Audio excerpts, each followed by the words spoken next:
Salam Indonesia, salam Nusantara dari Sabang sampai Merauke, dari Miangas sampai Pulau Rote. Mantalah iman kita, mantalah kasih kita, mantalah pengharapan kita tentunya dalam Yesus Kristus menjadi Tuhan dan Juru Selamat kita dan Juru Selamat dunia. Jangan katakan bahwa Yesus bukan Tuhan, jangan katakan pula bahwa Yesus bukan Juru Selamat. Dia adalah Tuhan, Dia adalah Juru Selamat. Kalau engkau percaya, engkau akan diselamatkan. Kalau tidak percaya, engkau akan dihukum. Karena firman Allah sudah berkata, Akulah jalan dan kebenaran dan hidup, tiada seorang sampai kepada Allah kalau tidak melalui aku. Dan keselamatan tidak ada dalam siapapun juga selain dalam Dia Yesus Kristus, karena di bawah kolong langit ini tidak ada nama lain yang diberikan kepada manusia yang oleh kita diselamatkan. Rasul Petrus katakan demikian. Dan juga Yohanes 3 ayat 16 berkata, karena begitu besar kasih Allah akan dunia ini sehingga Ia mengaruniakan anaknya yang tunggal, supaya setiap orang percaya kepadanya tidak binasa melainkan beroleh hidup yang kekal. Dan dengan hati percaya engkau dibenarkan, dengan mulut mengaku engkau diselamatkan. Saya berharap dan berdoa kepada Tuhan, semoga Tuhan menolong kita untuk memberikan yang terbaik sama sebagai banyak orang yang menerima Dia sebagai Tuhan dan Juru Selamat diselamatkan. Dan doa dan harapan saya, kita adalah orang-orang yang terpilih, orang-orang yang mendapatkan anugerah dari Dia. Puji Tuhan, Tuhan Yesus memberkati. Kita berdoa. Terima kasih. Semoga pagi ini kekuatan Tuhan, kekuatan firman, kekuatan Roh Kudus menyertai kami, sehingga dalam perjalanan hidup ini kami bersama dengan Tuhan. Dalam nama Yesus, amin. Puji nama Tuhan. Saya akan membacakan Alkitab di dalam Kisah Rasul 24 ayat 16. Demikian, sebab itu aku senantiasa berusaha untuk hidup dengan hati nurani yang murni di hadapan Allah dan manusia.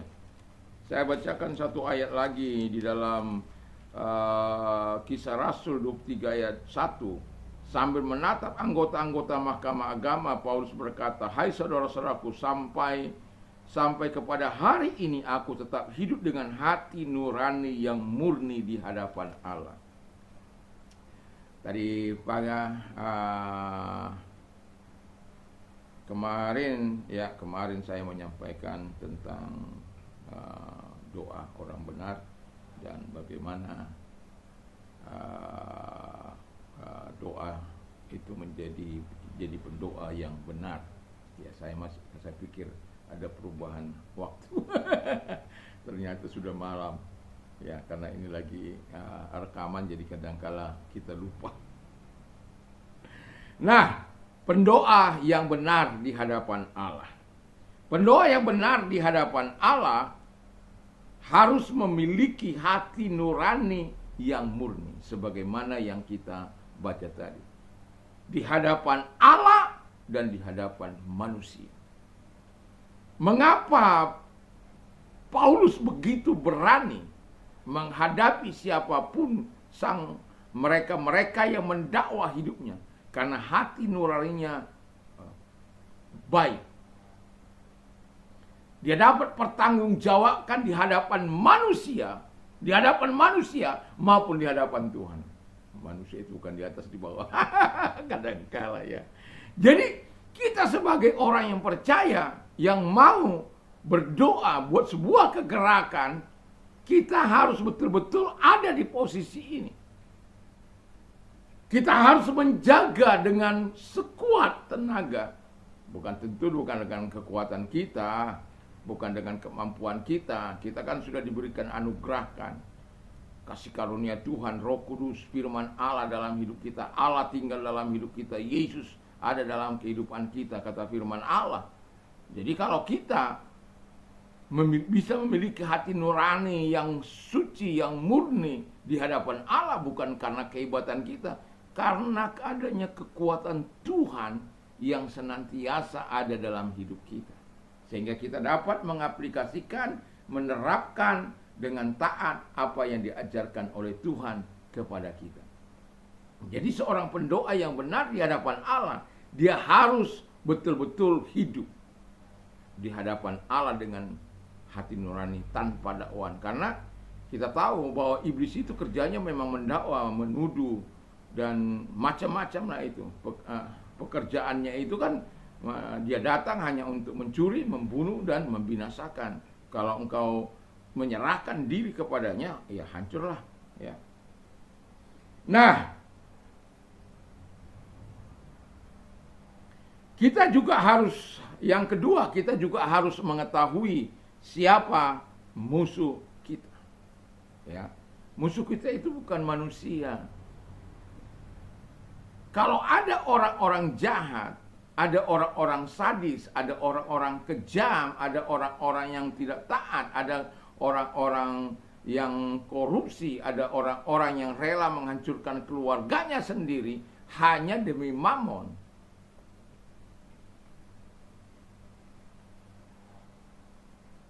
Itu karena dia mau melakukan apa yang dikehendaki oleh setan. Setan itu kan pendusta, setan itu pencuri, setan itu membunuh, membinasakan. Yang terakhir itu kalau dia sudah dia curi damaimu, dia curi firman Allah dari hatimu supaya engkau tidak fokus pada dia. Dan sehingga firman Allah itu hilang dari dalam diri kita. Karena firman Allah katakan iman timbul dari pendengaran, pendengaran firman Kristus. Kalau kita lalai di situ, setan bisa saja ngambil firman Allah itu. Nah, jadi kalau ada orang seperti itu, kita sebagai pendoa-pendoanya, itulah sebabnya saya katakan tadi, mengapa perlu kita target-target doa yang kita sampaikan. Tentu kita hidup dalam lingkungan, hidup dalam keluarga. Siapa itu? Siapa yang melakukan itu?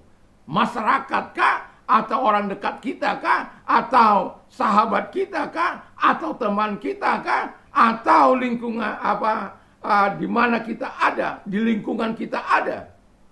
Kita sudah bisa menganalisa, kita sudah bisa memberikan gambaran, oh ini teman saya, misalnya.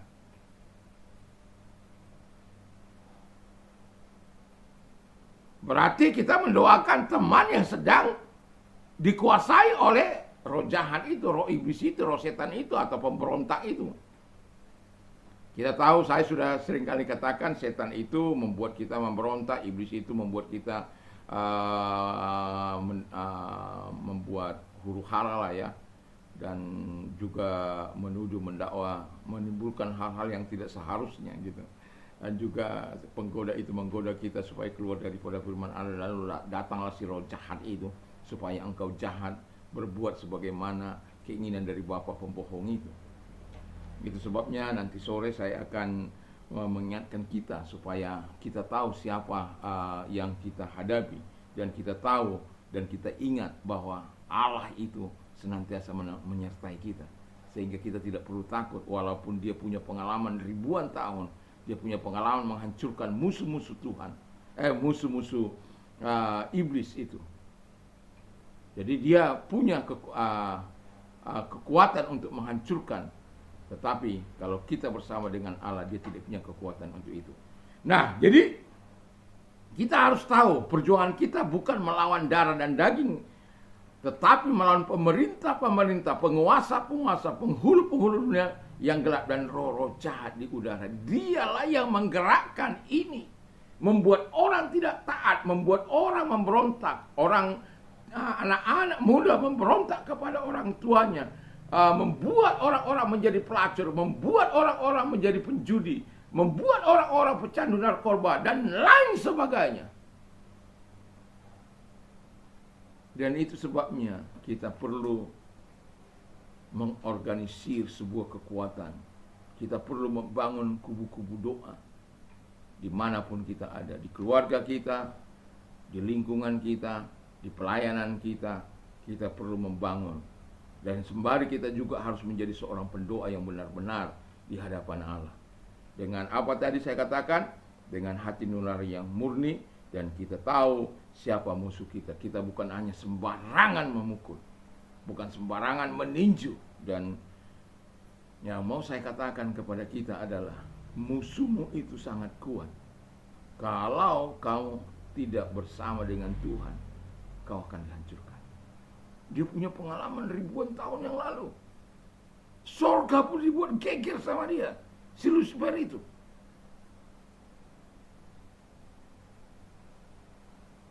Di Taman Eden dia buat gempar dengan menipu si Hawa. Di dunia pertama kali terjadi pembunuhan, di mana saudara membunuh saudaranya, Habel. dan Kain. Kain membunuh adiknya Habel. Dan rentetan peristiwa yang dilakukan dimulai dari sorga, dan nanti saya mau katakan akan berakhir hidupnya di neraka. Tapi nanti besok sore nanti saya sampaikan itu. Gak ada. Dan itu sebabnya jangan mau ditipu. Jadi kita tahu bagaimana pendoa yang benar itu harus memiliki hati nurani yang murni, sehingga tidak ada peluang untuk si setan masuk atau orang-orang lain. Kalaupun itu sebagai hanya dakwaan, tipuan dan godaan, kita tidak perlu takut karena itu hak mereka itu. Tapi yang penting kita hidup itu seperti apa yang diharapkan oleh Tuhan, seperti Paulus, di mana dengan hati nurani siapapun yang menuduh dia, mendakwa dia, dihadapi.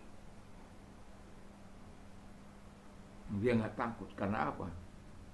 Dia hidup benar di hadapan Tuhan, di hadapan manusia. Hanya pembenci-pembenci saja yang melakukan sabotase, tapi tidak menjadi masalah. Yang ketiga, pendoa yang benar di hadapan Allah harus selalu tinggal di dalam Yesus.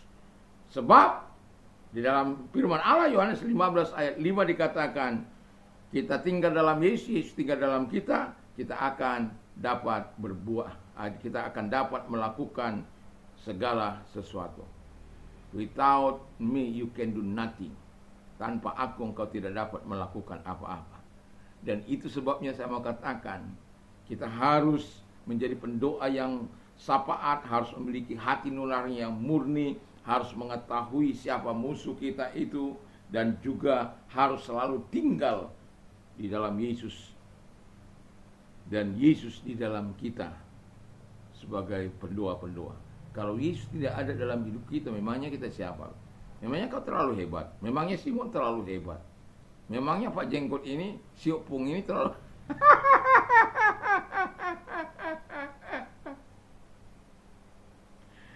ada bilang si Opung soalnya dia apa?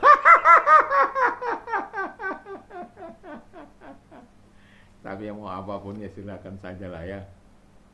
Nah, tetapi mau saya katakan kepada kita, jadilah pendoa yang benar di hadapan Tuhan dan di hadapan manusia. Supaya apa?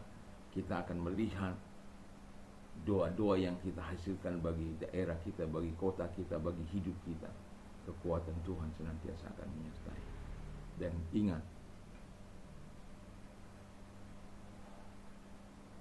doa-doamu sangat penting. Bagaimana doa-doa orang kudus itu sampai kepada Allah. Sampai Allah bergerak, melakukan sesuatu sebagaimana engkau minta. Alkitab katakan dalam Yohanes 15 ayat 7. Jika firmanku ada padamu dan engkau tinggal, saya baca saja, kok agak lupa saya. Dalam 15 ayat yang ke-7.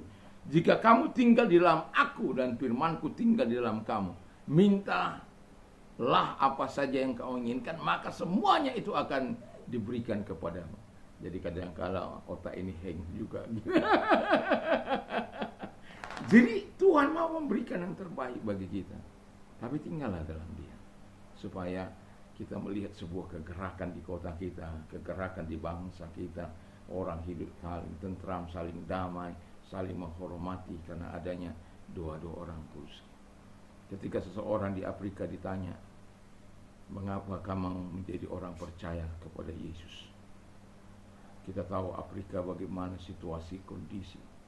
Dikatakan mereka percaya bahwa orang-orang yang berdoa bagi Afrika, bagi penduduk Afrika supaya Tuhan melawat, dan itu sudah terjadi karena itu doa-doa orang-orang kudusnya di seluruh dunia.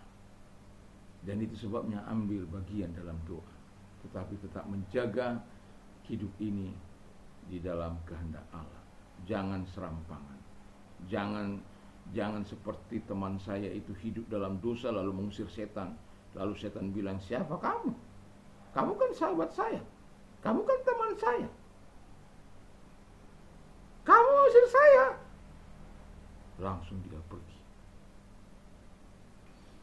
Kita tidak boleh dituduh sampai seperti itu. Dan setan memang tidak maha tahu, tapi dia tahu kau sahabatnya atau tidak. Dia tahu kau temannya atau tidak. Kalau engkau temannya, kau lalu melawan dia, kau juga akan digubrak-gubrak sama dia. Tapi kalau engkau hidup berkenan di hadapan Allah, engkau usir setan itu, dia akan pergi.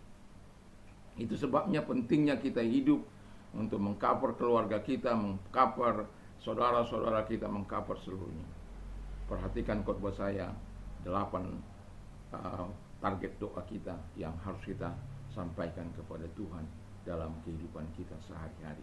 Biarlah kita diberkati oleh Tuhan dan kita menjadi pendoa yang benar di hadapan Allah. Mari kita berdoa. Terima kasih Tuhan, kiranya Engkau menolong kami untuk hidup menikah hati nurani yang murni di hadapan Allah dalam nama Yesus. Dan bagi mereka yang sakit, aku perintahkan segala sakit penyakit mereka keluar, dan oleh bilur-bilur daripada Tuhan Yesus mereka sembuh, oleh kuasa mereka sembuh, karena Engkau yang berkata, usir setan-setan, lenyapkan segala sakit penyakit.